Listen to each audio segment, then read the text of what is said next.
እግዚአብሔር መንፈስ አይደል እንዴት አየታችሁ? እግዚአብሔር መንፈስ እኮ ነው። ታዲያ እንዴት ይታያል እኮ? የዛ የማይታየው መንፈስ የሆነው አምላክ መልኩ ያ የሚታየው ነው እንዴ?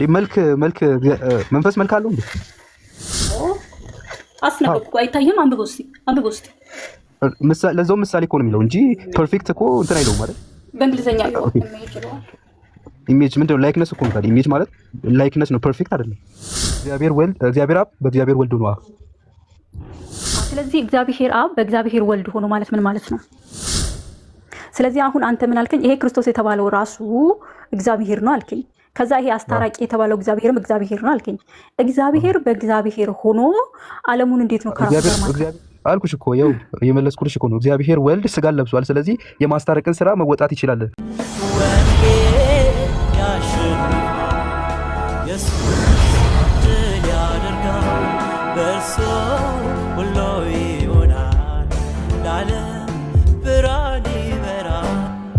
ነገር ግን የሆነ ሁሉ በክርስቶስ ከራሱ ጋር ካስታረቀን የማስታረቅንም አገልግሎት ከሰጠን ከእግዚአብሔር ነው የተባለው። ቁጥር 18 ላይ እግዚአብሔር የተባለው እግዚአብሔር አብ ነው፣ ክርስቶስ የተባለው ወልድ ነው። እዚህ ላይ የተለየ ሐሳብ አለ። ሐሳቡ ስንገለው ወልድ እግዚአብሔር ነው ብዬ እቀበላለሁ። እሱን አንቺ ስለማታምኙ ነው ማለት። እሺ፣ ስለዚህ እንደዚህ ነው የሚሆነው። እሺ፣ ስለዚህ እንደዚህ ነው የሚሆነው። እግዚአብሔር አብ በእግዚአብሔር ወልድ ሆኖ ነው። እንደዛ ኢየሱስ ክርስቶስ ፍጹም ሰውም ፍጹም አምላክም ሆነ ብዬ ነው ማምነው። ነገር ግን የማስታረቅን ስጋነት ወይም ደግሞ ስጋን የለበሰው በብሉይ ኪዳን መሰረት ወይም ደግሞ ትንቢቱ ይፈጸም ዘንድ ኢየሱስ ክርስቶስ ስጋን መልበስ ነበረበት። ምክንያቱም ካህን ለመሆን የመጀመሪያው ክራይቴሪያ ስጋን መልበስ ነው። ለዛ በስጋው አስታረቀን ብዬ ነው። እሱ ላይ እንሄዳለን። እሱ ላይ እንሄዳለን። ችግር የለውም። እዛ ላይ ልዩነት ላይ ኖረን ይችላል። እሱ ላይ ችግር የለብንም። አሁን እዚህ ጋር ክርስቶስም የተባለው እግዚአብሔር ከሆነ እግዚአብሔር የተባለውም እግዚአብሔር ከሆነ እግዚአብሔር በእግዚአብሔር ሆኖ ነው ዓለሙን ከራሱ ጋር ያስታረቀው። እግዚአብሔር አብ በእግዚአብሔር ወልድ ነው። ስለዚህ እግዚአብሔር አብ በእግዚአብሔር ወልድ ሆኖ ማለት ምን ማለት ነው? በኢየሱስ ክርስቶስ ሆኖ መጽሐፉ እንደሚለው እኮ ምን ማለት ነው? ሌላ ምን ትርጉም አለው? ቅድም እንዳልኩሽ በብሉይ ኪዳን መሰረት እንዳለው ካህን ሆኖ ኢየሱስ ክርስቶስ ስጋን ለበሰ። ስለዚህ የአብን ስራ ወይም ደግሞ የጨረስኩልሽ አይደል? እሱ አይደለም ኢንትራፕት ላደርግ ፈልጌ ሳይሆን ይኸውልህ፣ አሁን አንተ የምትለውና እኔ የምልህን ነገር መጀመሪያ ተረዳ። አሁን እኔ ስለ ክህነቱ አይደለም እያወራው ያለሁት። ይሄ አብ የተባለው እግዚአብሔር እርቅን ያደረገው እርቅን ሲያደርግ ደግሞ ከራሱ ጋር ነው ያደረገው አይደል? ከራሱ ጋር ነው ያደረገው። ስለዚህ ከራሱ ጋር ሲያደርግ እርቁ የተደረገው ከራስ ጋር ነው። ኦኬ፣ አስታራቂው ራሱ ነው፣ ያስታረቀን ከራሱ ጋር ነው። ኦኬ፣ ስለዚህ መለኮት ነው ያስታረቀን ከመለኮት ጋር ወይስ እንዴት ነው ያልሽ? እሱን እኮ ነው ታዲያ አንተ ነው። ምክንያቱም እንዴት መሰለሽ አይደለም፣ እንዴት መሰለሽ ክህነት ለምሳሌ ማስታረቅ የሚባለው ክራይቴሪያ ሰው መሆኑ አይደል? ይኸውልህ ያኛውን አሁን አንተ የምትለው ማስታረቅ ከያዝከው ለምሳሌ አይደለም። ይኸውልህ ቆይ አሁን አንተ የምትለው ነው ለምሳሌ ብሉይ ኪዳኑን ሐሳብ ይዘህ እዚህ ጋር ብትመጣ እዚህ ጋር አስታራቂ ሆኖ ያለው እግዚአብሔር ነው። የብሉይ ኪዳኑን ስታየው ግን አስታራቂ ሆኖ ያለው ካህኑ ነው አይደል? አሁን እዚህ ጋር ስትመጣ ግን ምንድነው መሰለ እግዚአብሔር ራሱ ነው በክርስቶስ ሆኖ ስጋን ለብሷል እያልኩሽ ነው እኮ ግን እርቁ እየተደረገ ነው። ስለዚህ መስፈርቱን አሟልቷል። የብሉይ ኪዳንን መስፈርት አሟልቷል። ኦኬ፣ የብሉይ ኪዳንን መስፈርት አሟልቷል። ምን የሚለውን መስፈርት ሰው ሆኗል የሚባለውን መስፈርት አሟልቷል። ይሄ አካል ማለት ነው። እሱ ላይ እኮ ችግር የለም ዴቪድ። እሱን አይደለም እያልኩ ያለሁት።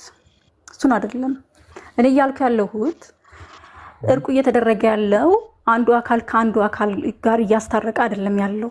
አስታራቂ ሆኖ ያለው እግዚአብሔር ከራሱ ጋር ነው እያስታረቀ ያለው። ያስታረቀበትን መንገድ ስታየው ደግሞ እንዴት ነው ያስታረቀው ስትል በክርስቶስ ሆኖ ነው ይልሃል። ስለዚህ አሁን አንተ ምን አልከኝ? ይሄ ክርስቶስ የተባለው ራሱ እግዚአብሔር ነው አልከኝ።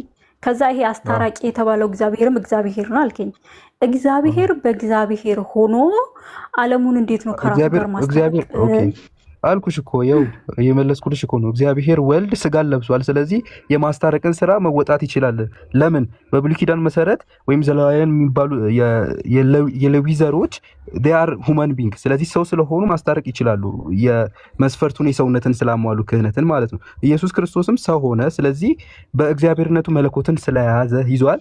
ያ ማለት ግን አንቺ ባልሽው መንገድ አይደለም። ነገር ግን ኢየሱስ ክርስቶስ ሰው ስለሆነ በሰውነቱ ሰው ስለሆነ የማስታረቅን ክራይቴሪያ ሟልቷል።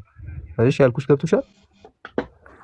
አሁን እኮ እሱ ገብቶኛል። አሁን እሱን አይደለም እኔ እየጠየቅኩ ያለሁት። አሁን ኢየሱስ በሰውነቱ ጥያቄሽ እንደዚህ አይደል? እግዚአብሔር ከእግዚአብሔር ጋር አስታረቀን አይደል ያልሽ? ጥያቄሽ እንደዚህ አይደል? አንድ ጊዜ ግልጽ ላድርግልህ። እግዚአብሔር ከእግዚአብሔር ጋር ግልጽ ላድርግልህ። አሁን ኢየሱስ ክርስቶስ በሰውነቱ ካህን ነው። ካህንነቱ በመለኮትነቱ ሳይሆን በሰውነቱ ነው። ልክ ነኝ? እሺ። በአምላክነቱ ወይም በመለኮቱ ታራቂ ሆኖ ነው ያለው። ምክንያቱም እዚህ ጋር ስታየው ታራቂውና አስታራቂው የተለያዩ አካላቶች ሳይሆኑ እርቁ የተደረገው ከራስ ጋር ነው።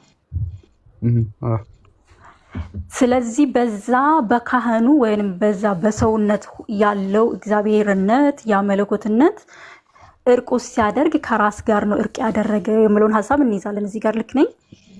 መለኮትነት በሚለው እስማማለሁ። በአንድ አምላክ ስለማመን። እሺ አሁን መለኮቱ ላይ እንምጣ። ይሄ መለኮትነት የኢየሱስ መለኮትነት ማለት ነው። አብም ነው መለኮቱ። ሶሪ ምን አልሽ? ኢየሱስ በመለኮትነቱ አብም ነው ወይ? አይደለም። እሺ በመለኮቱ አብ ካልሆነ አብ በክርስቶስ ሆኖ ዓለሙን ከራሱ ጋር አስታርቋል የሚለውን ነገር እንዴት ነው የምናስኬደው? በስጋው አልኩሽ እኮ ኢየሱስ ክርስቶስ በስጋው አስታረቀ። ይሄ እኮ ግልጽ ነው አይደል? ወይስ እንዴት ነው እኮ በስጋው የታረቅ ነው? ከወልድ መለኮትነት ጋር ነው? ከአብ መለኮትነት ጋር ነው? ከመለኮት ጋር አምላክ ወይም ከአምላክ ጋር ታረቀ። የትኛው እኮ የአብ ወይስ የወልድ?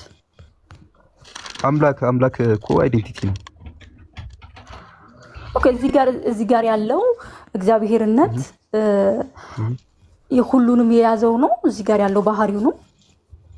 አዎ ኢየሱስ ክርስቶስ በራሱ ወይም አምላክ ስለሆነ ከራሱም ጋር አስታርቋል እንደማለት ነው ፖይንቱ እኮ። ስለዚህ አሁን ይሄ በክርስቶስ ያለው መለኮት የአብም የወልድም የመንፈስ ቅዱስም የሆነ መለኮት ነው አይደል? እኮ ታዲያ እንደሱ ካልሆነ ወይ ወልድ ነው ከራሱ ጋር ያስታረቀው? ምን እንደዛ አላልኩም።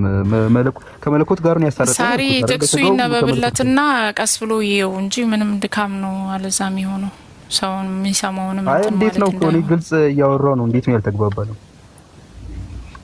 አይመስልሽም? አይደል ነው የሆነ ልክ ነሽ። እሷ ብቻ ጠየቀችኝ እኮ ጥያቄ ያለኝ እሷ ብቻ ጠየቀችኝ። አይ አንተም መጠየቅ ትችላለህ፣ ግን አንተ የምትለውን ነገር አይነግረንም መጽሐፉ። ወንድም አለም ይኸውልህ መካከለኛ የተባለው እና በመካከለኛው ሆኖ ደግሞ እርቅን እያካሄደ ያለው እግዚአብሔር ግልጽ አድርጎታል። መካከለኛ የተባለው ልጁ ነው ሞተልን የምንለው። በልጁ ሆኖ ደግሞ እርቅን እያካሄደ የነበረው ደግሞ ልጅ ያለው እግዚአብሔር መሆኑን ግልጽ አድርጎ አስቀምጦታል። ስለዚህ ወይ ጥቅስ ፈልገህ ማምጣት አለብህ። ወልድ የሚባል መለኮትነትም አብሮ ታራቂ ነበረ የሚል ስለዚህ ግልጽ ነው። መካከለኛ እና ስጋው ነው መካከለኛ እኮ። ስለዚህ ልጁ ነው መካከለኛው ልጁ ነው። በዚህ ጥቅስ መሰረት ታራቂው እግዚአብሔር አብ ነው፣ ልጅ ያለው እግዚአብሔር። ዮሐንስ ወንጌል 14 ነው ጭልኝ የሚጂ 14:10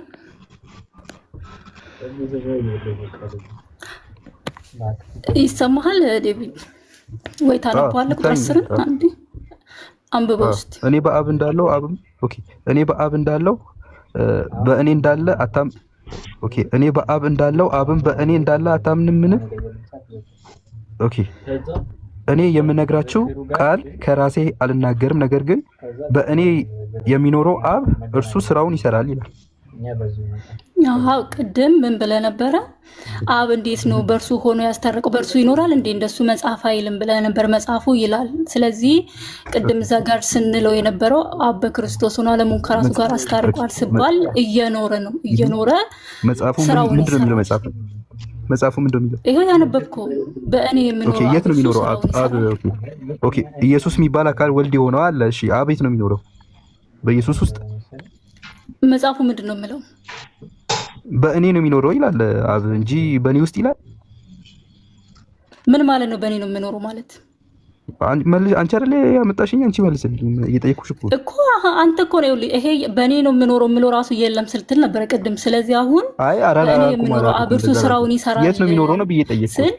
የት ነው የሚኖረው ብዬ ነው የጠየቅኩት እንጂ በእኔ ይኖራል። ብዙ ቦታ እኮ አለ እንደዚህ የለም ስላልክ ቅድም በኋላ አነባለሁ ያልኩህ ለዛ ነው። የለም ባትል ማን እኮ አነባለሁ አልልህም። በእኔ የሚለውን እኮ እቀበላለሁ። ዮሐንስ ላይ መጽሐፍ እጄ ላይ አለ። እሱን እኮ እቀበላለሁ። በእኔ ይላል። ስለዚህ አሁን በእኔ ውስጥ በኢየሱስ በሚባለው ስጋ ውስጥ ይኖራል ማለት ነው። በእኔ የሚኖረው ስል ምን እያለ ነው? የሚኖረው ምንድነው? መኖሪያ አንቺ መልሽልኛ። እየጠየቅኩሽ ነው እኮ አንቺ አይደለም ጥያቄውን ትነሽ። እኔማ እኮ ቅድም ለጠየቀኝ ጥያቄ ይሄው የሚኖረው በእርሱ እየኖረ ቅድም በክርስቶስ ሆኖ ስራውን ይሰራል ማለት እየኖረ የእርቁን ስራ ሰርቷል የሚለውን ሐሳብ እያጸናውልህ ነው።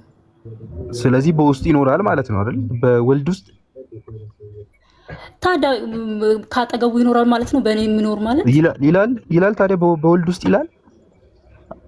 አብ እኔ ይኖራል ይላል። አብ በውስጥ ይኖራል ይላል። በእኔ የምኖረው አብ እርሱ ስራውን ይሰራል ስል አንተ እኔ የምናገረው ቃል ከራሴ አልናገረውም ስል፣ ስለዚህ በእኔ የምኖረው ስራ እየሰራ ስል ስለ ፍቃድ ነው። ለምሳሌ እኔ ከራሴ አልናገርም ማለት እኔ የምናገረው የለኝም ሳይሆን እኔ የምናገረው አብ የሚወደውን ነገር ነው፣ ወይም ደግሞ አብ የሰጠኝን ነው ሲል ፍቃድ የለኝም። ትርጉም ባንተ ነው። ፍቃድ የለኝም አይደል? ትርጉም ባንተ ነው። ምን ማለት እንዴ? ተይኛ ላስረዳሽ እኮ ይኸውልህ፣ እኔ የምነግራችሁን ቃል ከራሴ አልናገረውም፣ ነገር ግን በእኔ የሚኖረው አብ እርሱ ስራውን ይሰራል። ስለዚህ ፍቃድ የለኝም እያለ ነው ማለት ነው ያ ቃል። እኔ ምንም አሁን እኔ ይኸውልህ ማብራሪያ እየሰጠው አይደለም። እሺ እንደ ኢየሱስ ክርስቶስ እኮ እንደዚህ ይላል፣ ነፍሴን በራሴ ላኖራትም ላነሳትም ፍቃድ አለኝ ወይም ደግሞ ስልጣን አለኝ ይላል። ስለዚህ በራሱ ፍቃድ አለው ማለት ነው። የወልድ እኔ ስለ ስልጣን አይደለም እያወራሁ ያለው፣ ስለ ስልጣንም አይደለም ስለ ፍቃድ አይደለም እያወራሁ ያለሁት። ስለዚህ ምንድነው ኢንቴንሽንሽ ማለት?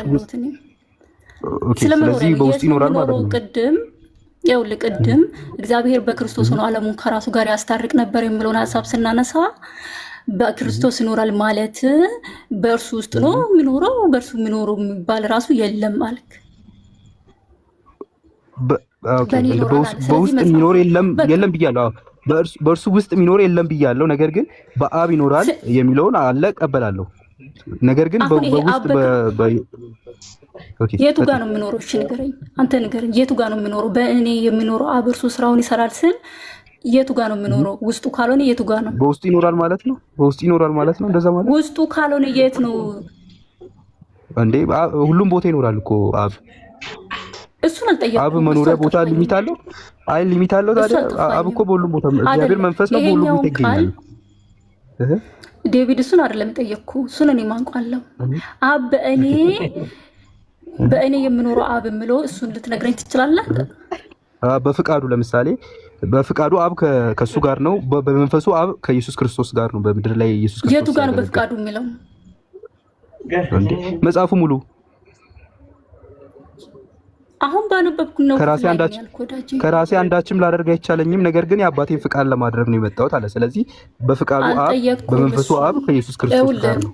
ለምን ከአብ ጋር እኔ ከይቅርታ ጋር ግን በቃ መዳከም ነው ሚኖር የሚለውን በውስጥ አይደለም ብሏል። በሰማያት የምትኖር ሲባል ምንድነው? በፍቃድ በሰማይ ፍቃድ የምትኖር ማለት ነው ብሎ ማለት የሆነ መዳከም የለብንም። የምጠይቀው ጥያቄ ካለ ጠይቅና ለሌሎች ሰዎች እድል እንሰጣለን። እኔ እንደዚህ አይነት ብዙ እንትን ማለት ማመን አለማመን ያንተ ፋንታ ሆኖ የተጻፈውን ነገር መቀበል አለመቀበል ያንተ ፋንታ ይሆናል። ከዛ ውጭ ግን ዝም ብለን እዚህ ጋር አናድርም። ከይቅርታ ጋር የምጠይቀው ጥያቄ ካለ ጠይቃትና እንጨርሳለን። ኦኬ እሺ። ስጋው ለምሳሌ ሰው የተባለው አብ ነው ማለት እችላለሁ? ሰው የተባለው አካሉ ለምሳሌ እግዚአብሔር መንፈስ ነው ይላል። እናንተ ግን ቀጥታ ፒክቸሩ ኢየሱስ ክርስቶስን ያየ አብን አየ ብላችሁ ትላላችሁ። ነገር ግን አብ አይታይም መንፈስ ነው ይላል እግዚአብሔር ቃል ሲናገር። ስለዚህ ኢየሱስ ክርስቶስን ካየው አብን አየው ማለት ይችላል። ቆይ ወዳጄ፣ አሁን በመጀመሪያ ደረጃ እኛ እግዚአብሔር ሰው ነው ብለናል። ያ ሰው አብ ነው ማለት ይችላል እኮ። አሁን ያ ሰው አብ ነው ማለት ይችላል ወይ ስትለኝ እኔ አሁን እግዚአብሔር ሰው ነው ብያለሁ። በውስጡ ይገለጣል እንደዛ ብላችሁ አይደል የምታምኑት? አብ ይባላል ማለት ታዲያ በውስጡ ይገለጣል ማለት ወይም በይኖራል ማለት የሚኖር ነዋሪው የሚኖርበት ነው የሚሆንበት ቋንቋ በየትኛው? ስለዚህ ለምሳሌ እኔን ያየ አብን አየ ለሚለው ምንድነው አንቺ ምላሽ? እሱማ መጽሐፉ ምለውን ነው። ያ ኢየሱስን ያየ አብን አይቷል። ለምን ሲባል በእርሱ እየኖረ ስራውን እየሰራ ያለው እርሱ ስለሆነ። ኦኬ፣ ስለዚህ ኢየሱስ ክርስቶስን ካየው አብን አየው ማለት ይችላል አይደል? በሚገባ ኢየሱስ እኔን ያየ አብን አይቷል አለ። ስለዚህ ፊዚካል ቦዲው ነው ያለው።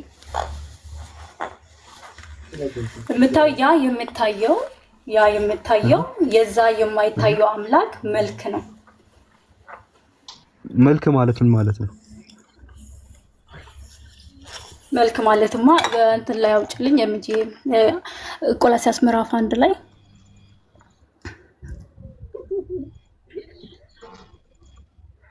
ቁጥር 15 ይታያል። እርሱ የማይታይ አምላክ ምሳሌ ነው። የሚታዩትና የማይታዩ ዙፋናት ቢሆን ወይም አለቅነት ወይም ስልጣናት በሰማይ ነው በምድር እያለ ይቀጥላል። ስለዚህ አሁን እኔ ልነግርህ የፈለኩት ምንድነው እርሱ የማይታይ አምላክ ምሳሌ ነው ወይም መልኩ ነው። ስለዚህ ምሳሌ ነው የዛ የማይታይ ስለዚህ ፊዚካል ቦዲ አይደለም እያለኝ ነው የሚታየው የዛ የማይታየው አምላክ መልክ ነው። መልክ ፊዚካሉ ማለት ነው አይደል? መቼም ታዲያ ያኛው ማይታይ አለው ይሄኛው የሚታይ ስለሆነ ነው። ለዛ ለማይታየው ኦኬ እግዚአብሔር መንፈስ አይደል እንዴ? እንዴት አየታችሁ? እግዚአብሔር መንፈስ እኮ ነው። ታዲያ እንዴት ይታያል እኮ? የዛ የማይታየው መንፈስ የሆነው አምላክ መልኩ ያ የሚታየው ነው እንዴ? መልክ መንፈስ መልክ አለው እንዴ? አዎ አስነበብኩ። አይታየም? አንብበው እስቲ ለዛው ምሳሌ እኮ ነው የሚለው እንጂ ፐርፌክት እኮ እንትን አይለውም አይደል? ፊዚካል ቦዲው ፐርፌክት በእንግሊዘኛ ኢሜጅ ምንድነው? ላይክነስ እኮ ነው። ታዲያ ኢሜጅ ማለት ላይክነስ ነው፣ ፐርፌክት አይደለም እኮ። ያኛው ይኸውልህ ያኛው የማይታይ ነው። የማይታየው መልክ ነው ሲባል ስለሚታየው ነገር ነው እየተወራ ያለው። ያኛው የማይታይ ነው ብሎ ከዘጋ አሁን እያወራ ያለው ቀጥሎ ስለሚታየው ነው። ያ የሚታየው የባህሪው ምሳሌ ነው፣ የክብሩ ነጸብራቅ ነው። ኦኬ፣ ስለዚህ መንፈሱን አይተውታል ማለት ነው። መጽሐፍ ቅዱስ ላይ እነ ጴጥሮስ የቱ ጋር ነው መንፈሱን አይተዋል የሚለው ነው ያየኸው እንዴ? እግዚአብሔር መንፈስ ነው እኮ አይታይም። ታዲያ እዚህ መልክ እኮ እያልሽኝ ነው። ወልድ ስጋውን ካየ ወይም ፊዚካል ቦዲውን ካየ መንፈሱን ወይም አብን አየ እያልሽኝ እኮ። እግዚአብሔር በስጋ ተገልጧል። ስለዚህ እግዚአብሔር በስጋ ሲገለጥ ያ የሚታየው የዛ ስለዚህ እግዚአብሔር ስጋ ይመስላል ማለት ነው ወይም መገለጥ ነው።